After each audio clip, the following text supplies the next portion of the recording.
yang bisa kita ungkapkan menjadi sebuah karya tulis. Ya, jadi best practice ini bagi guru apa yang paling berkesan di dalam proses penanganan sesuatu yang terjadi di sekolah kita. Misalkan mengatasi anak yang tadinya misalkan suka bolos, kemudian berhasil dia menjadi anak yang rajin misalnya. Ya, jadi anak yang biasanya terlambat terus berhasil menjadi tidak terlambat. Gitu. Saya jadi guru dari dulu perhatikan satu persatu orang, sehingga kita tahu permasalahan dari setiap peserta didik kita apa. Dan berdasarkan pengalaman yang saya alami, setiap anak yang bermasalah dalam tanda kutip nakal pasti ada persoalan di dalam kehidupannya. Biasanya persoalan itu berasal dari rumah, ya, berasal dari rumah. Maka ini harus dipecahkan. Karena apa? Banyak siswa yang underprestasi. Kenapa? Karena dia tidak mampu menggunakan kemampuannya. Secara IQ dia bisa memberikan prestasi sampai 90, tapi kenyataannya prestasinya cuma 70. Karena banyaknya persoalan yang dihadapi sehingga konsentrasinya bukan untuk prestasi tetapi untuk hal yang lain. Makanya anak-anak yang suka jahil, suka bolos, kreatif dalam tanda petik itu biasanya pintar. Tapi pinternya digunakan untuk hal yang lain, gitu ya. Oke, dalam backstasis ini kita lihat bahwa sekitar saja ya. Ada di sini sebenarnya ada banyak yang kita bicarakan. Apa-apa yang bisa dilakukan. Ini memang lebih mengarah kepada guru karena ini pesertanya ada dua, ada guru dengan. Di sisi lain kalau saya membicarakan KTI murni, ini guru biasanya tidak mau. Karena yang namanya karya tulis ilmiah murni itu harus dilakukan dan pada waktu yang khusus yang tidak boleh ada mengganggu, sehingga guru tidak mungkin melakukan. Maka guru melakukannya dengan PTK, penelitian tindakan kelas, bisa dilakukan bersamaan dengan pengerjaan itu berjalan, namanya PTK. Ada materinya. Jadi kalau prestis ini beda. Hanya menuliskan saja apa yang telah praktek kita lakukan ke dalam bentuk karya tulis. Ini akan banyak memberikan manfaat bagi orang lain, ya, bagi orang lain. Sebagai contoh, Anda akan mengenal si manisnya, siswa membaca dan menulis. Itu adalah best practice yang saya miliki di tahun 2016 pada saat saya menjadi Kapitigas di Kabupaten Banyuasin. Saya punya sebuah karya namanya Gerakan Literasi Sekolah. Maka saya ubah sedikit namanya menjadi Siswa Membaca dan Menulis dengan trik yang sudah saya berikan dengan seperti yang di buku petunjuk itu best practice. Maka banyak dipakai, banyak digunakan oleh banyak orang. Ini banyak bermanfaat. Jadi pengalaman. Jadi mana yang paling baik itu yang kita lakukan. Nah, kita lihat ini. Jadi, kalau best practice itu adalah laporan kinerja terbaik hasil pengalaman langsung sebagai pendidik atau tenaga pendidikan atau individu siapa saja ya. Nah, ini yang memiliki nilai keunggulan, kekhasan, keunikan, bukan hasil penelitian, tindakan atau yang lainnya. Ya. Nih. Jadi ini bisa saja terjadi dalam waktu yang lama, bisa saja terjadi dalam waktu yang singkat, bisa saja. Yang jelas apa yang kreatif itu. Misal ini sederhana. Larangan study tour itu membuat saya menjadi prihatin. Ya, study tour itu sebenarnya memang kalau saya menyebutnya kurang pas. Yang lebih tepat adalah studi komparatif atau studi banding. Kalau sekarang pada sekolah menengah disebut apa? Studi tiru. Studi tiru. Jadi sebenarnya prinsip tadi seperti yang awal Bapak sampaikan mengenai angka 0. Kalau kita ini melakukan percepatan, kalau kita mau inovatif, inovasi itu lama karena harus trial and error. Terus melakukan uji coba ini nggak efektif. Sebagai contoh, di SMA Plus dulu saya membuat kurikulumnya itu trial and error. Uji coba pakai kurikulum ini, gagal, tidak berhasil. Coba yang ini, coba yang ini, sehingga nanti menemukan yang ideal. Itu cukup lama, 2-3 tahun baru berhasil. Karena diuji dengan beberapa kali. Ini nanti namanya eksperimen penelitian itu. Saya lakukan. Maka setelah 3 kali baru kita menemukan pola yang tepat seperti ini pada saat itu ya. Nah ini. Jadi kalau mau percepatan itu study tour itu bagus namanya. Study banding. Jadi datang ke tempat orang berhasilnya apa, kemudian kita lihat, kita terapkan di sekolah kita. Gitu. Makanya dulu waktu saya menjadi guru di SMA Plus, study bandingnya itu tidak saat libur, tapi pada saat sekolah masih masuk. Kenapa? Supaya bisa mengunjungi sekolah lain. Apa aktivitas yang dilakukan di sana? Gitu. Kalau study banding memang begitu, tapi kalau study tour lain, pas libur kan gitu. Apa yang mau dipelajari pas libur? Sekolah tutup semua. Ya. Jadi dulu biasanya targetnya sekolah, kemudian perguruan tinggi. Kenapa? Supaya anak-anak itu terbuka pikirannya. Oh, UI kayak gini. Oh, ITB seperti ini. Sehingga terbuka wawasannya dunia di luar sana sungguh luas gitu. Sungguh besar, sungguh banyak orang dari Indonesia kumpul di sana. Ya.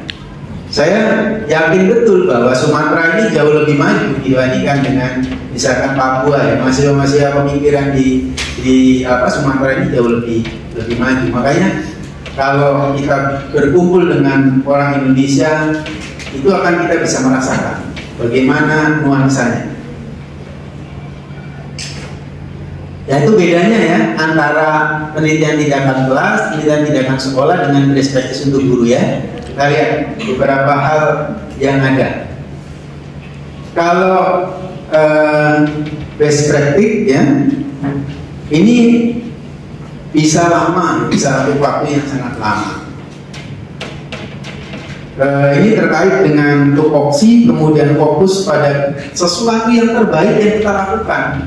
Mungkin banyak, kita melakukan banyak kebaikan, tapi cukup satu saja yang ditulis. Satu fokus, mendisiplinkan anak misalkan.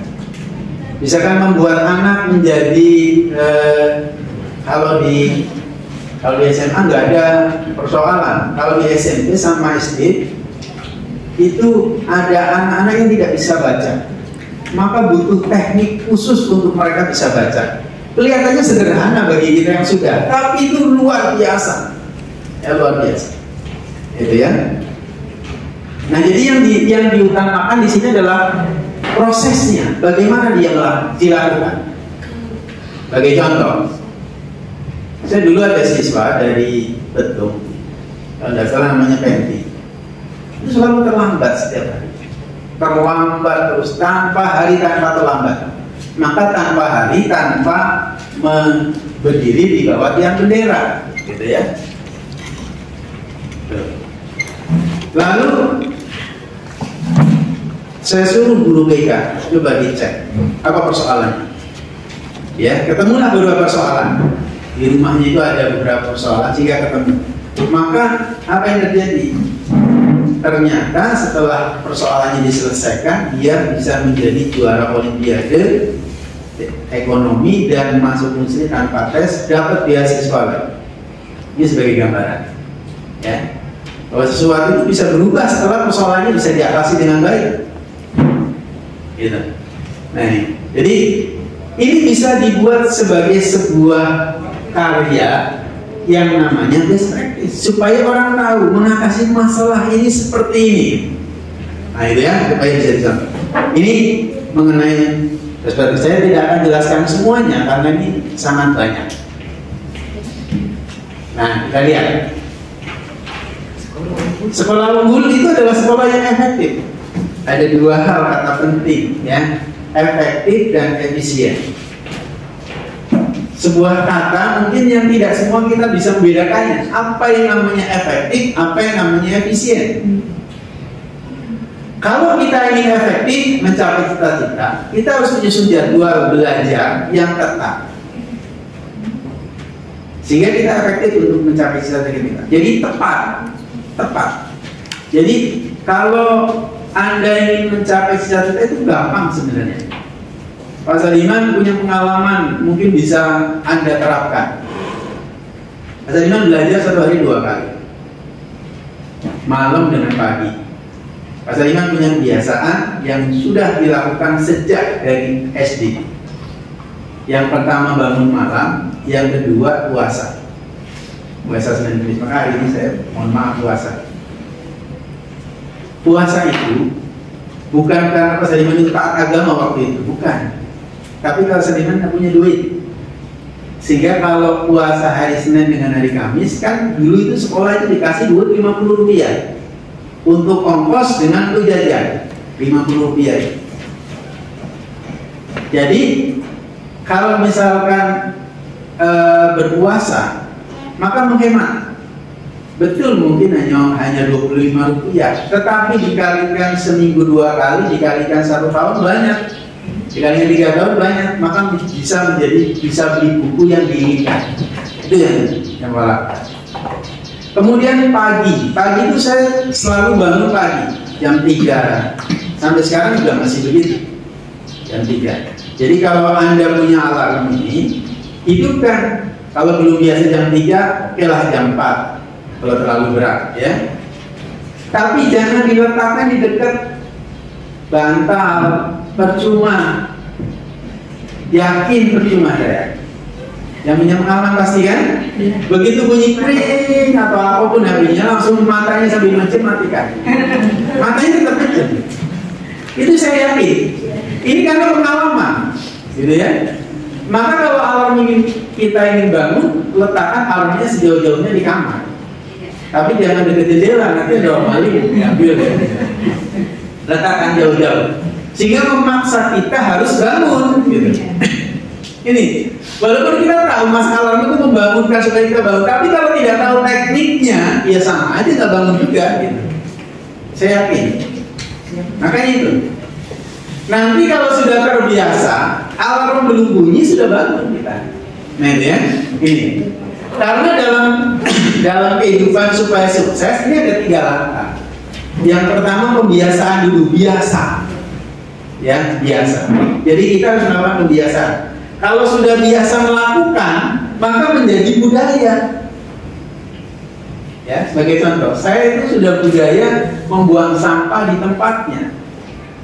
Maka walaupun makan permen, saya kantongi sebelum ketemu tempat sampah. Walaupun sampah kecil, saya pengen ketemu tempat sampah dulu, saya buang. Ini sudah membudaya.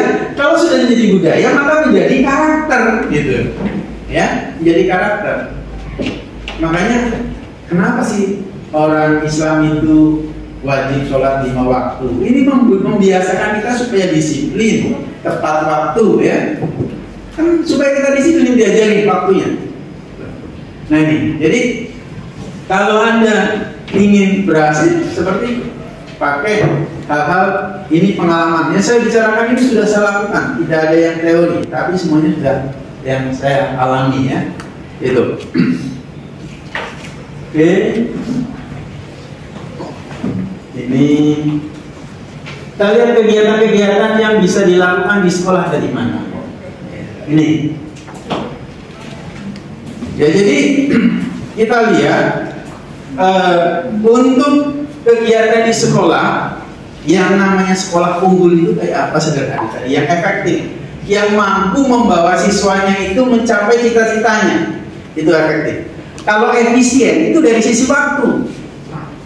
Kalau seharusnya kita butuh waktu 3 tahun, 2 tahun sudah tercapai, 1 tahun itu namanya efisien.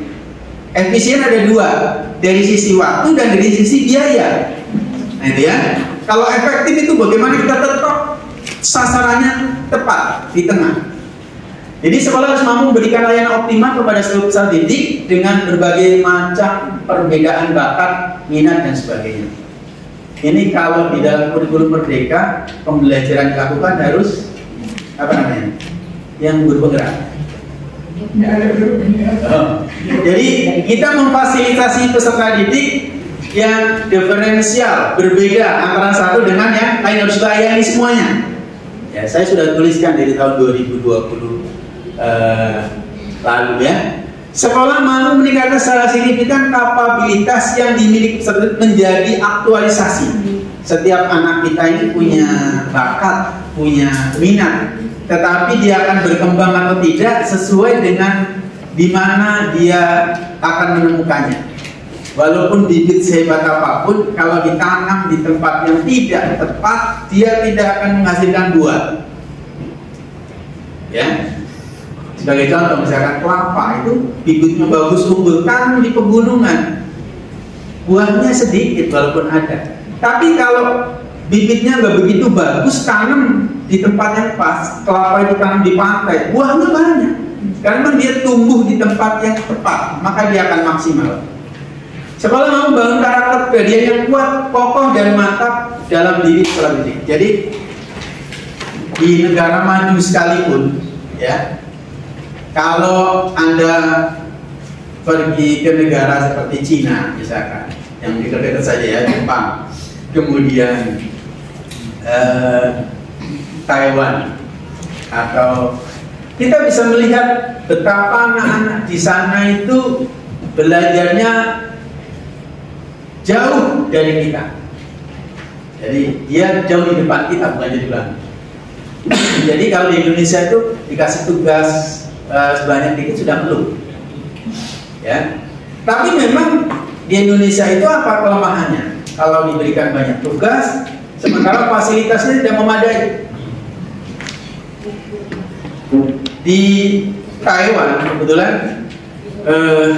anak saya baru balik tahun kemarin, jadi dapat beasiswa dari kementerian, belajar 6 bulan di Taiwan, dan kemungkinan tahun besok ke Jepang ya.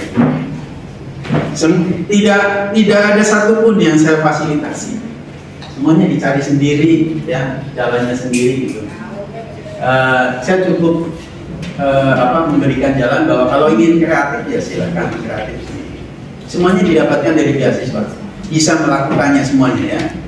Jadi kita bisa membuat anak-anak kita itu menjadi kokoh, kuat, mantap.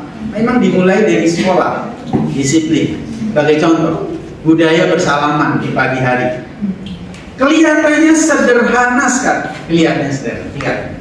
tetapi ini hal yang luar biasa. Dengan bersalaman maka membangun karakter kedekatan antara siswa dengan guru. Pada saat bersalaman, guru bisa ngecek pakaiannya rapi atau tidak, pakai kaos kaki atau tidak. Kalau bajunya tidak gosok, kita tanya kenapa bajunya nggak digosok dan sebagainya. Ini membangun kedekatan. Ya, jadi siswa itu akan menghargai para guru. Ini penting. Kelihatannya sederhana, tetapi sangat penting. Ya. Kemudian sekolah mampu berdayakan sumber daya yang ada. Jadi gini, Pak sekalian, kalau ini memang untuk para guru, siswa juga diperhatikan bahwa apa yang ada di sekolah kita itu terima dengan lapang dada. Jangan ngeluh, guru sekolah saya ini begini, mana bisa maju gitu. Siswa yang masuk itu sisa dari sekolah lain, mana bisa maju. Kalau sudah seperti ini, sekolah itu sulit maju. Maka bangunlah sesuai dengan karakternya, sesuai dengan yang masuk seperti apa. Jadi jangan bermimpi yang lain. Saya pernah jadi kepala sekolah. Begitu saya datang, saya lihat anaknya itu anak teran semuanya. Satu sekolah itu. Teran itu bukan teran yang lama, baru teran 8 bulan dengan 3 tahun. Kita bisa lihat ekonominya sangat sulit pasti. Ya. Nah, kemudian saya hanya melihat, maka saya punya 3 visi Bapak sekalian. Cuma yang pertama disiplin, bersih ya.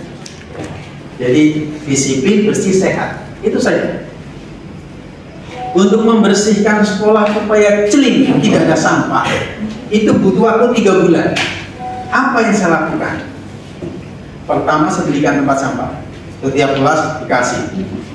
Tetap saja, cuma himbauan, harap membuang sampah di tempatnya.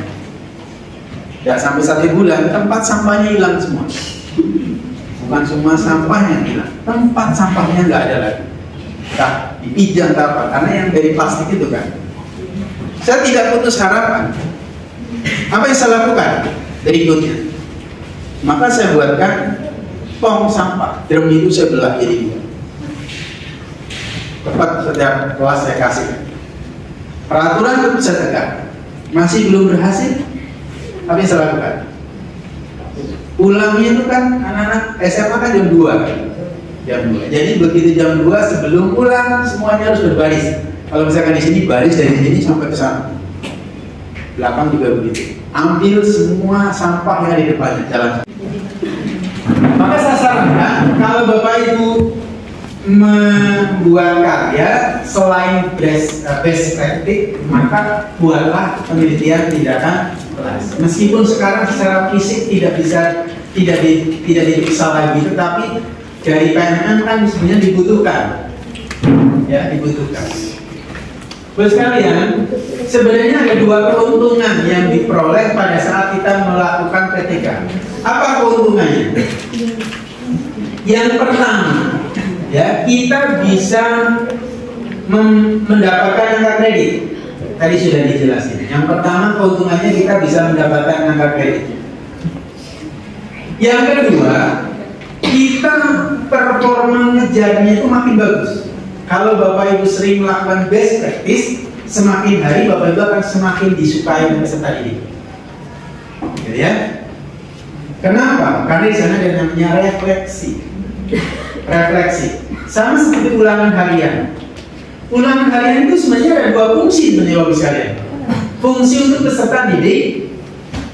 Untuk apa? Melihat mereka ini sampai mana kompetensi yang dikuasai.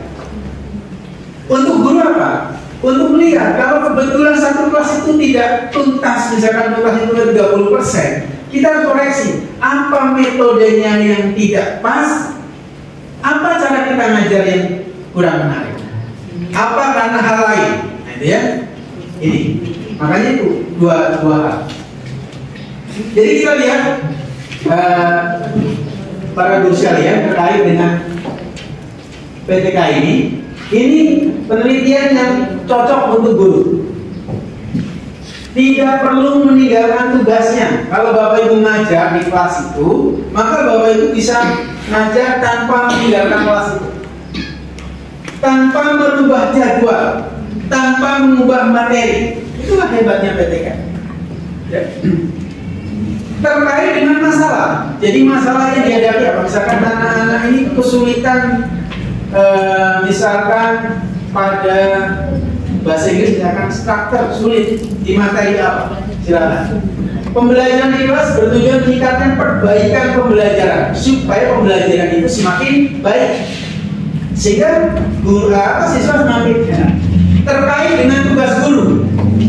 Jadi kalau misalkan ini di pinggir jalan ramai, ini nggak boleh buat PTK karena ngatasinya mudah. Dan bukan urusan kita, ya, gitu, misalnya. Misalkan bocor kelasnya, maka nggak bisa dijadikan PTK. Kelasnya panas, nggak bisa dijadikan PTK. Karena panas itu cukup ngomong kepala sekolah pasang AC, selesai urusannya, gitu ya. Kalau dari duitnya, kan gitu. Di sini, sana cukup tanam batang bambu yang kecil-kecil sepanjang jalan. Batang bambu yang maka selesai urusannya. Jadi, tapi PTK ini terkait dengan kesulitan belajar, prestasinya rendah, kemudian anak-anak tidak konsentrasi dan sebagainya. Ini, ya itu. Kemudian yang berikutnya, prinsipnya tidak mengganggu komitmen guru sebagai pengajar dan sebagai pendidik. Pengumpulan data tidak menuntut waktu yang berlebihan. Karena apa? Dari hasil ulangan itulah yang kita berikan sebagai data. Tidak perlu pakai kuis khusus, tidak. Ngamati anak kan. Saya merancang sebuah buku penilaian, itu ada 5 item yang dinilai dalam tahap. Sehingga pada saat kita ngajar si ACD kita mati aktif, tidak aktif dan sebagainya. Ya, metode yang digunakan atas PTK nanti saya jelasin apa aja itu harus ada. Ya. Kemudian konsisten dan peduli terhadap prosedur tugas. Jadi di dalam PTK yang membuat dia menjadi diakui sebagai karya tulis karena itu tadi konsisten, tidak mengenal kelompok eksperimen dan kelompok kontrol. Nah ini nanti akan saya jelaskan secara detail mengenai eksperimen dan kontrol karena ini penelitian umum. Eksperimen itu ada dua jenis nanti ada yang namanya eksperimen sungguhan, ada eksperimen semu, ya. Oke. Kita lanjut lagi berikutnya.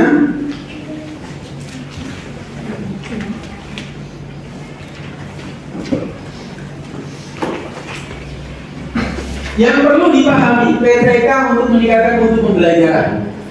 Jadi gini Bapak sekalian.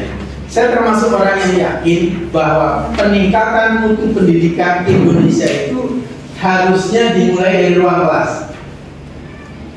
Kalau guru-guru di kelas mengajar dengan penuh kualitas, maka pendidikan sekolah itu akan meningkat. Jadi kalau kelasnya ngajarnya masih berantakan, rasanya sulit untuk meningkatkan. Makanya saya termasuk orang yang yakin bahwa salah satu faktor utama di dalam pendidikan yang berkualitas adalah guru yang berkualitas. Guru yang berkualitas akan menyebabkan kemudian memiliki melalui self relatif spiral. Kemudian ada kolaboratif. Jadi kalau PTK itu harus melibatkan orang lain Pak Ibu sekalian, tidak boleh sendirian. Saya sedang PTK gitu, diam-diam. Tidak boleh. Orang lain harus tahu karena kita butuh kolaborator untuk mengamati kita. Jadi nanti pada setiap siklus namanya, siklus itu nanti saya jelasin bagaimana seorang kolaborator itu hadir.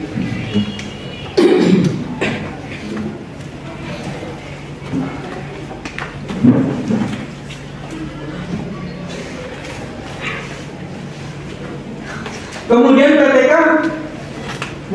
prosesnya sistematik. Jadi seperti nanti kita lihat. Kemudian memerlukan bangunan teori tentang praktek pembelajaran. Jadi gini Bapak sekalian. Pada saat kita ingin mengaktifkan peserta didik, jadi dalam PTK itu tidak mesti harus prestasinya bagus, bukan. Membuat anak menjadi aktif misalkan di dalam belajar ini juga salah satu di dalam metode belajar. Kita lihat lagi yang berikutnya, inovasi pembelajaran, pengembangan kurikulum, kredit. Ini kita lihat yang tadi namanya langkahnya. Jadi setiap PTK itu harus ada ini, harus ada ini. Yang pertama harus ada rencana. Ya segala sesuatunya pasti ada perencanaan. Direncanakan. Kelasnya yang mau dididik siapa? Kelas mana? Hanya boleh satu kelas kalau misalnya. Hanya boleh satu kelas, tidak boleh lebih. Yang kedua, ya jadi rencananya itu. Kemudian cari caranya, metode, teknik, media dan sebagainya yang digunakan untuk itu. Maka ada di dalam perencanaan. Karena ini namanya penelitian tindakan, setelah direncanakan maka ada tindakan. Tindakan apa yang dilakukan sesuai dengan rencana. Misalkan saya dari hasil PTK, saya dulu punya kalau dulu namanya model pembelajaran. Saya membuat sebuah model pembelajaran yang bisa ditiru. Namanya model pembelajaran berganti pasangan berlanjut. Kata almarhum Pak Sopan nggak bahaya itu kalau hubungannya berlanjut katanya. Ya jadi begini. Di setiap akhir buku kan ada soal ya. Ada betul kan? Ada soal Bapak kan? Pernah nggak kita mampu menyelesaikan semua soal itu setiap kelas? Rata-rata nggak selesai kan? Ini ada teknik yang saya temukan. Namanya teknik berganti pasangan berlanjut. Misalkan soal ada 40, siswa di kelas itu 40. Soal 40-nya bisa selesai dikerjakan. Hanya dalam waktu paling 2 kali 45 menit bisa selesai semua dan anak bisa mengerjakan semua. Tekniknya gimana? 40 orang 40 orang ini nanti bisa dipakai teknik ini. Kasihlah nomor 1 mengerjakan nomor 1, nomor 2, nomor 2, gitu sampai 40, nomor 40. Kemudian mereka berpasangan mengerjakannya. Nomor 1 dengan nomor 2, nomor 3 dengan nomor 4, nomor 39, nomor 40, pasangan dia kerjasama. Sudah selesai mengerjakan, kasih waktu. Satu soal kan paling, 2 soal itu kan paling 15 menit. Dari 15 menit selesai. Sudah itu yang nomor ganjil boleh, nomor genap juga boleh, berdiri semua. Berdiri, kemudian geser ke sampingnya. Yang tadinya di posisi yang genap tadi, geser yang genap tidak ke posisi 4, yang nomor 2 posisi 4, yang nomor 4 posisi 6, yang 6 ke 8. Yang tadi nomor 40 pindah ke posisi nomor 2. Bisa dipahami? Muter jadi semua kelas. Saya jamin tidak ada yang ngantuk. Jamin. Sudah selesai kasih waktu misalkan 3 menit untuk diskusi kamu. Yang tadi di sini nomor 1 dengan 40, zaman dulu kan masih ujian negara, mau masuk perguruan tinggi dan sebagainya. Apalagi yang saya lakukan, ini bertukar pengalaman. Bahasa tidak terus, nah ini terus dilakukan. Jadi kalau misalkan Pak, pembagian siklus itu berdasarkan apa? Bisa berdasarkan materi, bisa berdasarkan waktu. Kalau saya lebih dekat materi, misalkan kalau saya dulu ngajar fisika, siklus 1 gerak, siklus 2 gerak GLBT, kemudian GLB dulu gerak lurus beraturan, kemudian gerak lurus tidak beraturan. Nah, jadi ada 3 materi, 3 bulan selesai, gitu ya. Oke. Ini tadi sudah selesai.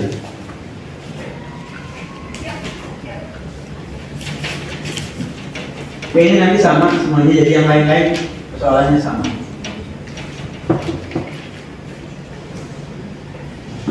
Jadi yang lainnya kita bahas bareng-bareng.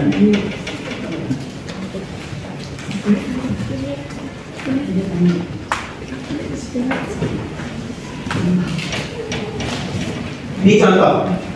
Langsung saja ke contoh, judul contohnya, karena yang lain sama. Cirinya tadi.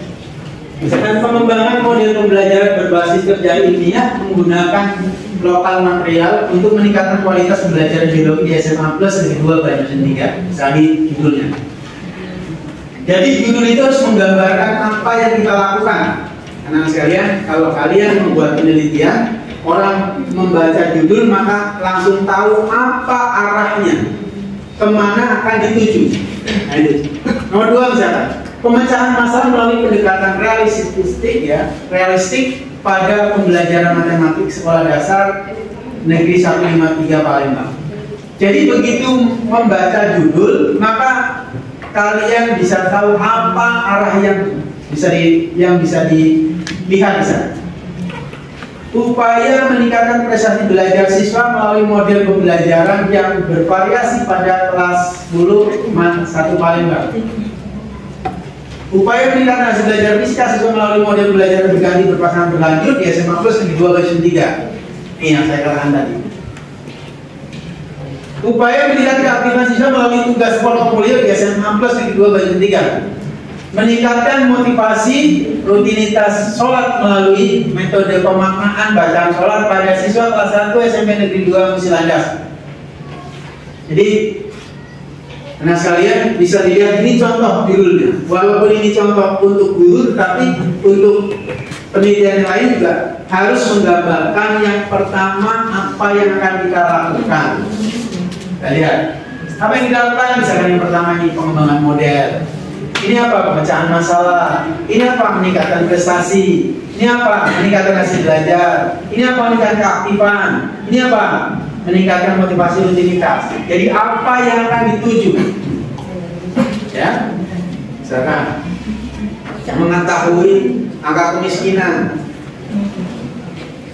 meningkatkan aktivitas masyarakat, meningkatkan penghasilan masyarakat, misalkan. Kemudian di sana ada cara yang ditempuh yang namanya metode disebutkan di situ. Melalui yang pertama berbasis kerjanya menggunakan lokal material. Lokal material berarti yang menjadi pusatnya. Yang kedua melalui pendekatan realistik, berarti pendekatan realistik yang ini melalui model pembelajaran, yang ini melalui model pembelajaran, yang ini melalui tugas portofolio, yang ini melalui metode pemaknaan. Jadi ada caranya di sana. Jadi ada caranya. Apa yang mau dituju, caranya juga ada. Yang ketiga, berikutnya adalah subjeknya. Di mana dilakukan? Terhadap masyarakat di pinggir sungai misalkan, terhadap masyarakat di sekitar pasar, kepada anak berkebutuhan khusus, gitu ya, pada lingkungan dan sebagainya. Disebutkan sini. Di mana dilakukan penindakan itu? Tempat. Jadi kita lihat, ya, semuanya ada.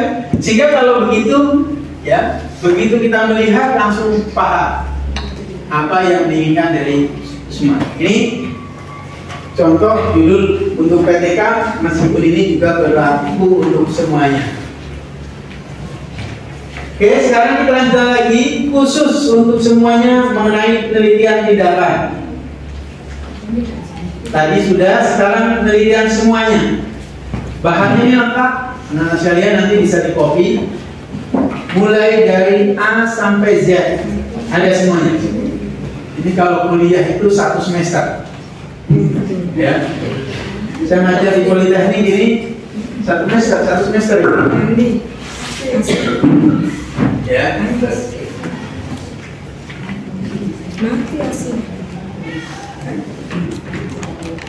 Boleh. Ya. Itu. Jadi tadi sudah 2 materi saya sampaikan. Yang pertama mengenai best practice, walaupun tidak utuh, sedikit-sedikit. Yang berikutnya tadi PTK, yang berikutnya ini metodologi penelitian karya ilmiah. Langsung ya, Pak Adi ya? Silakan Pak. Boleh teman? Silakan mau yang mana?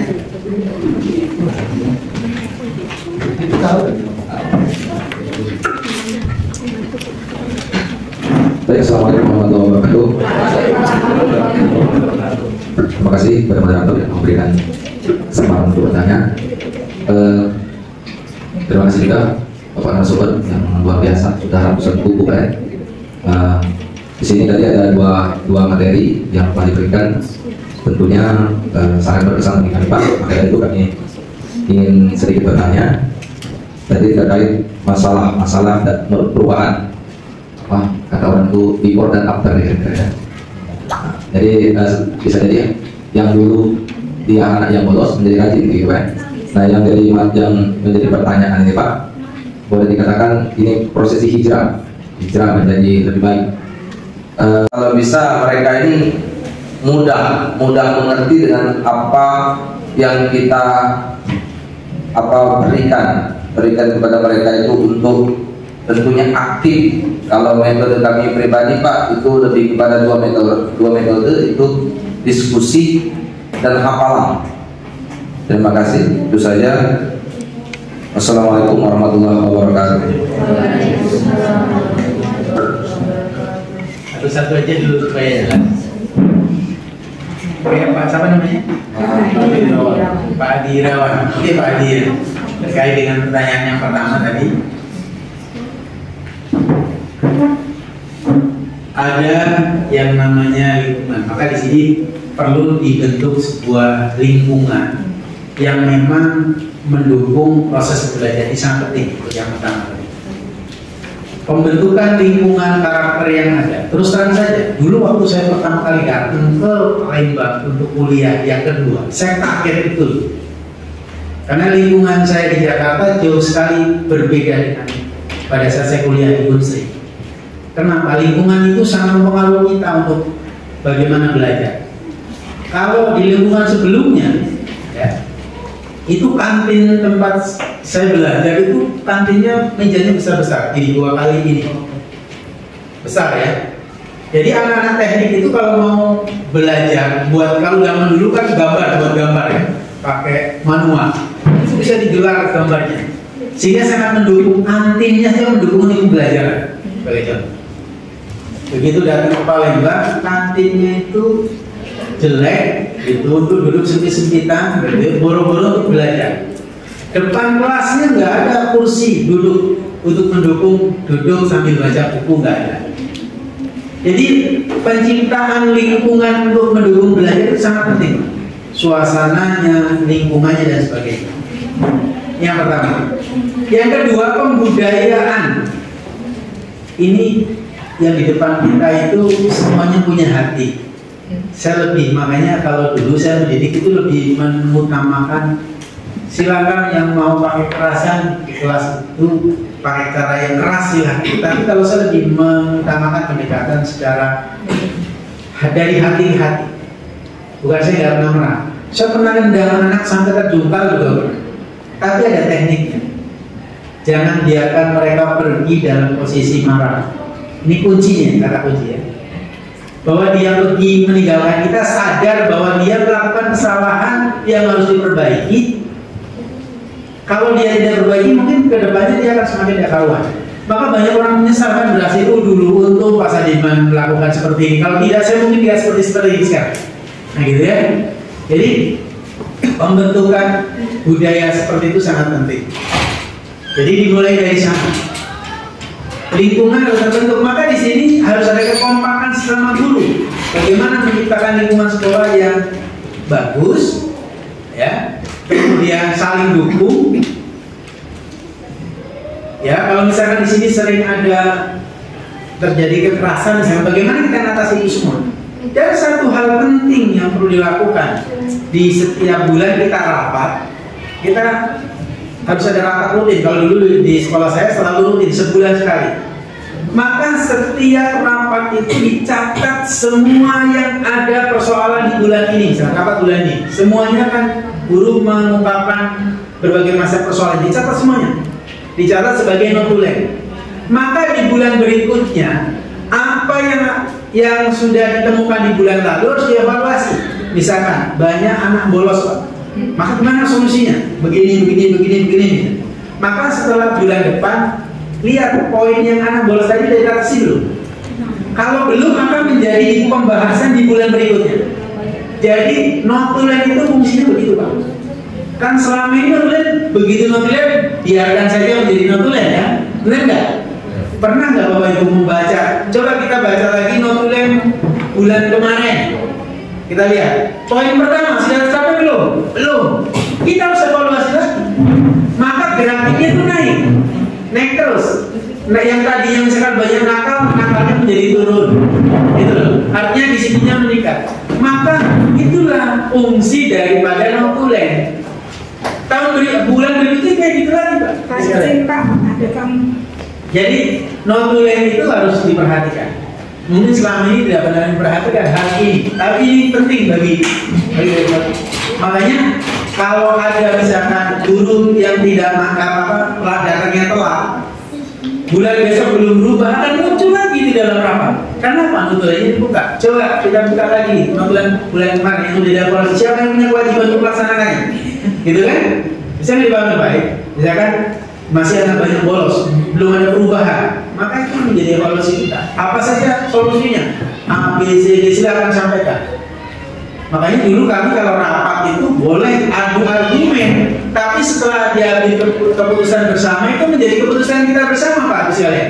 Harus didukung, kompak, gitu ya. Nih, ini yang pertama tadi.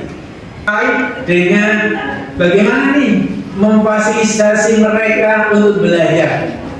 Anak itu sekarang dalam kurikulum Merdeka ada yang namanya pra-assessment.